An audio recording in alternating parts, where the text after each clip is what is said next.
start tonight with something that may be a little controversial. I welcome your opinions, but here's what I've been thinking about.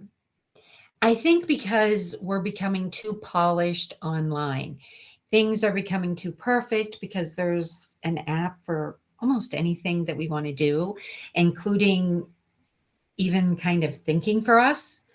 So I think that what we need to do is make sure that we're super intentional about saying something that is actually worth hearing versus trying to sound smart.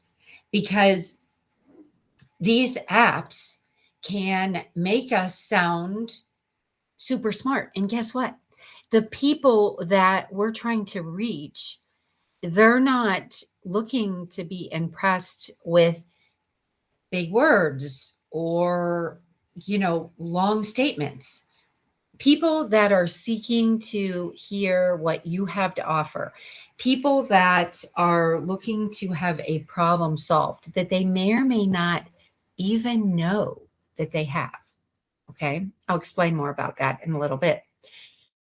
They want simplicity. People want to be able to listen to some connection points as far as maybe you draw them in with a story or a hook. And then they want to hear how it could potentially help them or maybe someone that they know. If it's not relating to their business, perhaps it's a colleague that, they had conversations and your podcast or your live stream reminds them that they could talk this over with their colleague.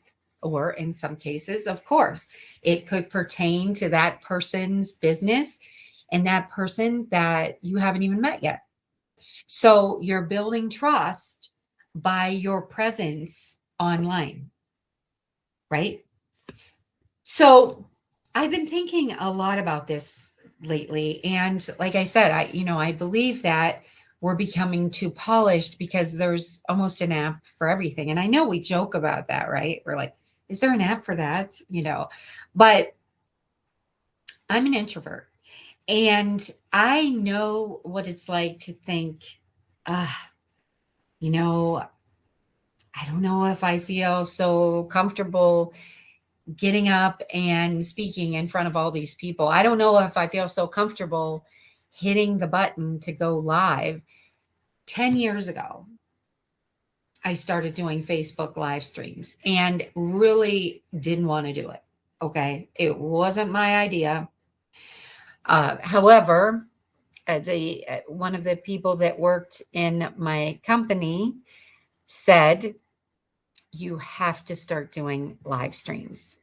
And I started doing live streams maybe 2 months, maybe 3 months actually, before the book that I did with Jack Canfield came out.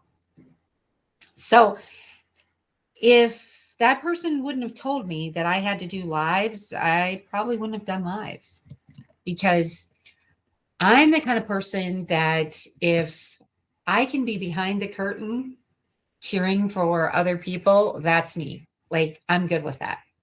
However, I know that I cannot help as many people as I'd like to help if I don't step in front of the curtain. Okay. And it's okay to not have everything perfect, right? It's okay. It's just important that you get out there and you start conveying your ideas to people in the simplest way possible without thinking, oh my gosh, I have to sound smart, right? Because you are smart. You already know that you have a group of people that you can help. You just need to get in the right rooms with those right people. Okay. That's the key. We need more people to actually, seek to serve, to actually think about, what is that person that I'm trying to reach? What are they thinking? What are they feeling? What are they doing?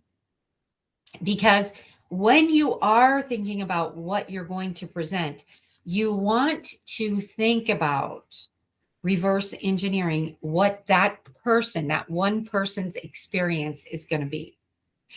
And it's not that you want to talk to everybody. You want to talk to that one person. And it's more important ever at this moment in time because there's so much information out there and so many of us are distracted.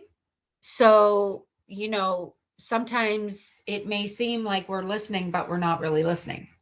So, in order to really reach that one person that you're seeking to serve, you need to be super specific on what it is you're helping people with, right? How can you solve their problems, right?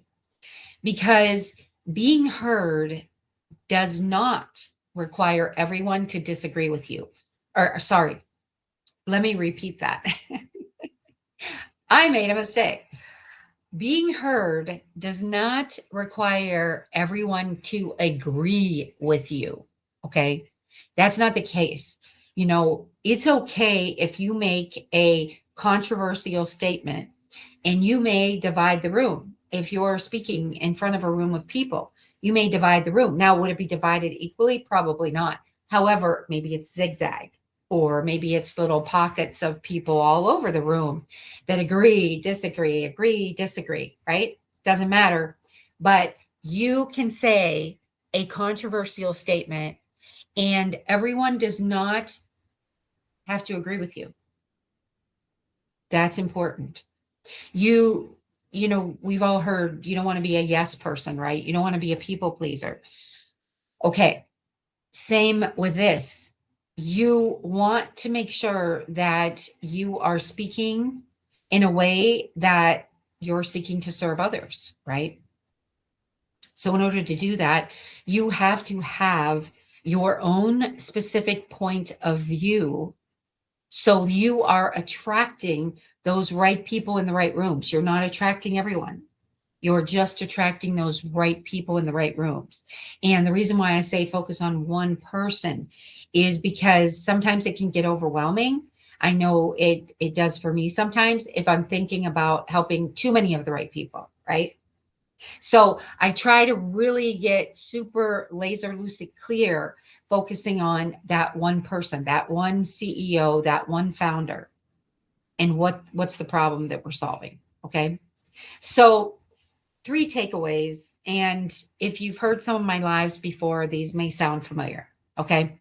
But stop asking yourself or your team, what should I post? And instead ask, what do I believe?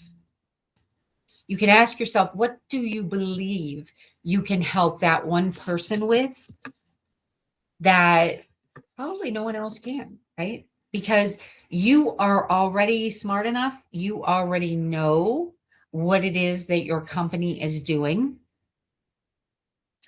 And you just have to get laser lucid clear on how you're going to help that one person, right? In that right room. Now, the other thing is, okay, besides, like I said, saying, what do I post? Ask, what do you believe in? The second thing is, stop trying to sound too smart. Stop trying to sound like you are, you are this expert. And because here's the thing, you already are an expert.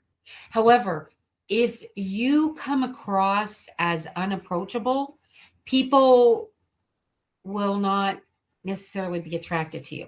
And it's not that you want to, repel people, but it's okay. We're going to repel, we're going to turn away the ones that we aren't meant to help anyways. Okay. So that's okay because we want people to be self-selecting out. We want people to say, oh, this isn't the right time for me. This isn't, what I'm looking for. That's okay. Because as long as you're posting what you believe in, and how you can help those right people, then those right people will be attracted to you. Okay. And then the third point, and again, some of these may be reminders, but the third point is give people something to respond to. And in this case, I'm not speaking about like a traditional call to action. If you're familiar with all the marketing terms and you know that it's important to give people CTAs, I'm not speaking about this at this moment. Okay. I'm saying give people something to respond to, some way to engage in a conversation. They may DM you. And if you were looking for guests for your live stream, they may say, "Hey, I'd love to be on." Or they may say, "Hey, that post that you were writing about building a pipeline, what's really involved in building a pipeline?" So, they may start asking questions, right? They may start the conversation. So, let me ask you, do you think that we have become too polished online? Yes or no? I'd love to hear what you have to say. I welcome your opinions, and I'm obviously not looking for people to agree with me. I'm looking for people to, and maybe you will say, I don't think we're too polished. I think we're not polished enough. I'd love to hear your perspective on that, because it's super important that understanding being heard is not about everybody agreeing with you, right? It's not about everybody bowing down to you saying, oh my gosh, everything you say is golden. No, you just want to speak and serve the people that you can help with your product or service, right? And same, like, just as a side note, if you're looking for a job, if you are a recent graduate, which I know it's not easy, okay? If you are a recent graduate, you want to narrow it down to who you can seek to serve. And you want to speak to that one company, not all the companies. And, I know that there are many challenges in today's world. However, if you approach your job search uh, with conviction, and if you are intentional about your job search and you're doing networking, you are going to be heard by the right people. Use social media, use the tools that we have, and reach out to people, because there can be some amazing connectors, people that can connect you to other people that you can build relationships with, that, who knows, that company may have that right job for you. Okay. So, a lot of the principles that I talk about, that are really targeted towards CEOs and founders, it is absolutely sensible to extract some of those strategies, some of those topics that I'm talking about, and apply those to your job search, or apply those to your corporate career as you are seeking to get promoted. Okay. All right. So, love to hear your thoughts. I want to hear what you believe in. And remember that you were built to be heard. You were not meant to be quiet. And if you have started a company, or you're starting a side gig, or, whatever the case is, there's a reason why you're doing that. And there are people out there that need your services in a way that only you can help them. Okay. So you are already smart enough. You already know what you need to know to serve your people. So have a wonderful night. I am cheering for you always. And if you would like to be a guest on my weekly live stream, I don't know why I'm having trouble talking today, but anyways, if you would like to be a guest on my weekly live stream, Built to Be Heard, please send me a DM, and we will have a conversation, and I will get you scheduled. Thank you so much for listening. I love you joining me every week, whether you're listening live or to the recording. I appreciate you being here. And please do remember that you were built to be heard. Thank you, everyone.